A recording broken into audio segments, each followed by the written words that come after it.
Hey guys, Brandon Hunter here out on Kentucky Lake, and over the next few weeks I'm going to try to do some video fishing reports along with a lot of my other content you'll see on my YouTube channel, Brandon Hunter Fishing, and some of my social media stuff. I'm going to try to do a video fishing report. I've got a little bit more time on my hands. You know, when school starts back, the kind of late summer lull hits and the marinas slow down, tackle stores, boat dealerships, a lot of things kind of start to slow down around here, so I'll have a little bit more time on my hands. But I'll talk to you real quick about Kentucky Lake, what's kind of going on out here right now.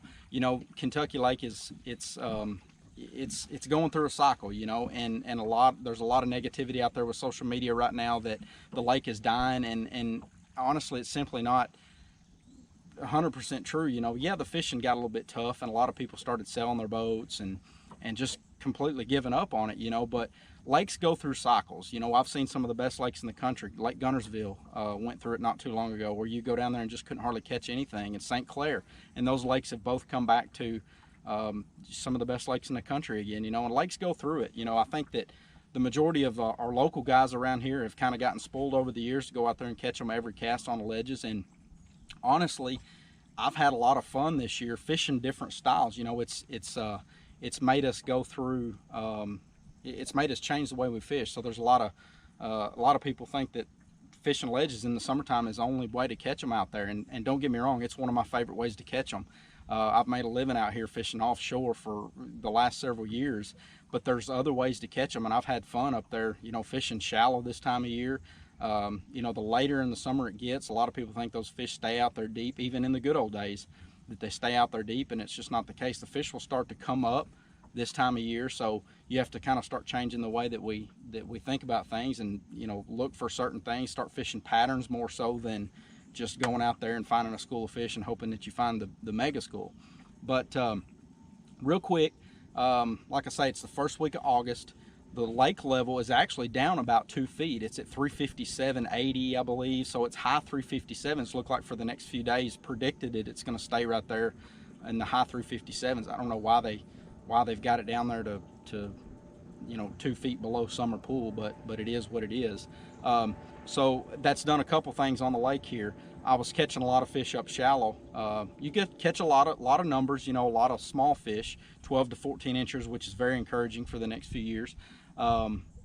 And those fish that were up there around that shallow cover, whether it be docks, laydowns, any kind of wood structure, rock, whatever they happen to be on, it's pulled those fish out, and it's kind of gotten a little bit slower over the last few days.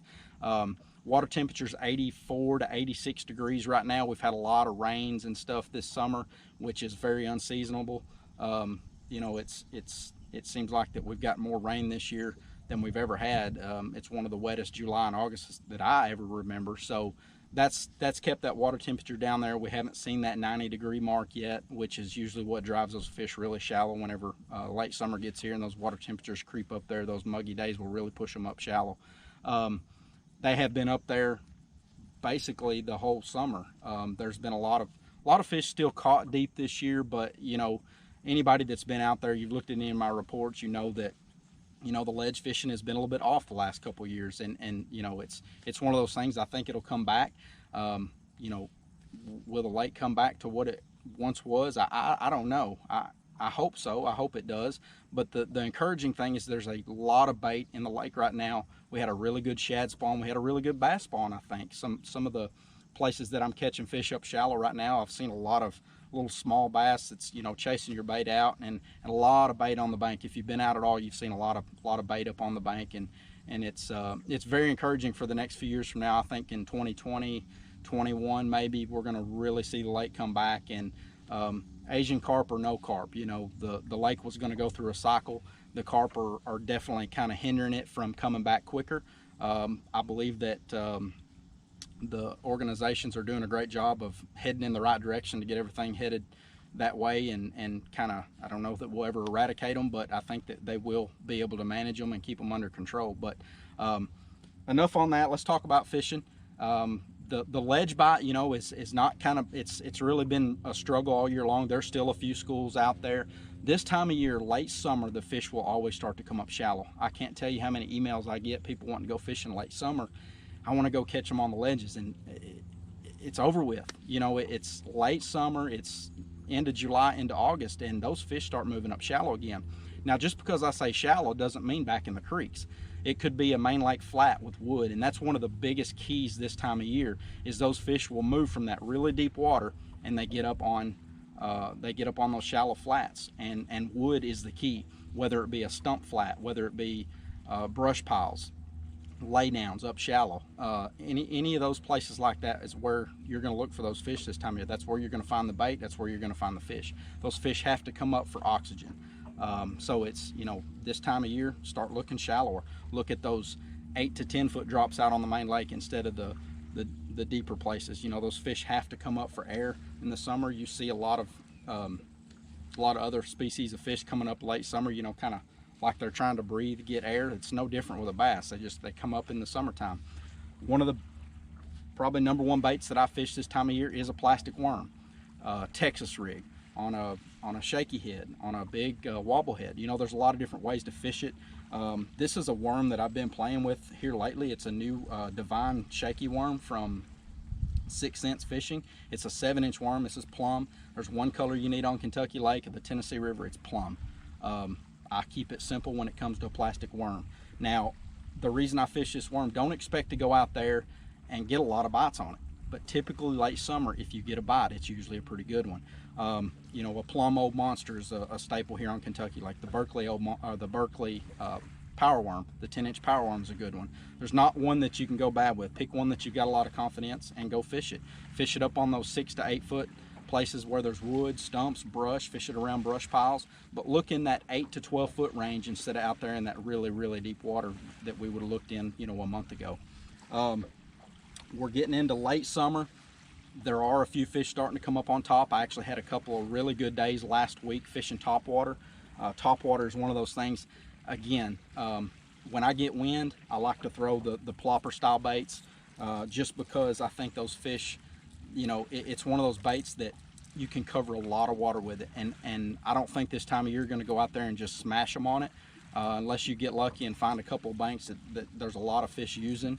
You know, it's a bait that you're going to throw to cover water. So you're going to go out there, you're going to find those wind-blown banks. If it's dead slick, don't even pick the plopper up. It usually, I'm not saying you can't catch a fish or two on it, but it's a conditioned bait. It's one of those things that you have to fish the conditions. If you don't have wind, if the wind's blowing to the east side, go to the east side. If it's blowing in on the west side, go over on the west side. If it's dead slick, I just don't have the confidence in it. This is a plopper. Berkeley has got a new Chopo out that's a really good one. It really plops good. Black or bone, either one, you know, depending on the sunshine or the clouds. I usually have two of them tied on, the plopping style baits. If you want to slow down and fish, you know, if the conditions are a little bit calm, or you're fishing spots, so if you're going down the bank covering water, you throw that plopper because you can cover so much more water with it. But if you're fishing spots, if you've got a bank that's got a lot of wood on it, or a lot of brush, shallow wood, where you can walk a bait over the top of it, the walking style baits, the Zorro Spook, you know, the Evergreen, this is a 6 Cents Mag Dog. This is actually a new bait, the 150. This is a big bait. I'm excited to throw this thing this year. This is that new shad scales pattern. You can see it's a really cool looking bait, really big bait. I really believe topwater fishing, you can ask any of these guys that have fished here over the years, the bigger the bait will get you those better bites. And this is that time of year that they're thinking about that transition. And I'm telling you, if you get a bite on that bait right there, it's going to be a big one. It's going to go in the box. Another thing, probably another bait that I fished over the last several weeks actually, and we just shot a video here not too long ago over this, so be looking for that on my YouTube channel, is the Divine Swim Jig from 6 Cents. This is the Pro Blue color. I pair it with the they make a 3.2 and a 3.8. This is their swim bait. Put whatever swim bait on the back of it you want. This is one I've been playing with. This is a new swim bait. It works really good. You know, the Kitech 3.2 or the 3.8 is a good one. A lot of different swim baits. Whatever your preference, put it on the back and go fishing. Fish will get on docks this time of year. There's a lot of fish up on the docks. There are a lot of them that are this size, but like I keep saying, a lot of people are saying I'm not catching anything but little ones. That's very encouraging for the next few years, I promise. You know, there's not a lot of keeper size fish in this lake right now. I say that there's a lot of 12 to 14 inches, and there's a lot of big ones. We're missing a couple of years age class of fish, and that's the reason that you're not seeing a lot of those big schools out here this summer. Fish it around docks, fish it around laydowns. If you see a tree in the water this time of year, go throw at it, because chances are if the wind's blowing up on it, there's bait in it and the bass are going to be there. One last thing that I'll talk about here real quick, I've caught a lot of fish on this year, is a Ned rig. It's no secret. Everybody knows the Ned rig. This is a new Ned fry. This is a little worm that 6 Cents came out with. Really cool color here, kind of a watermelonish green pumpkin color here. Get on the east side, get on those pea gravel points. Anywhere where there's a current break, you know, if they're starting to pull some water, you get behind those current breaks and you can catch some fish. They may be a lot of little ones, but you can catch some pretty good quality on them too. But hope that gets you pointed in the right direction.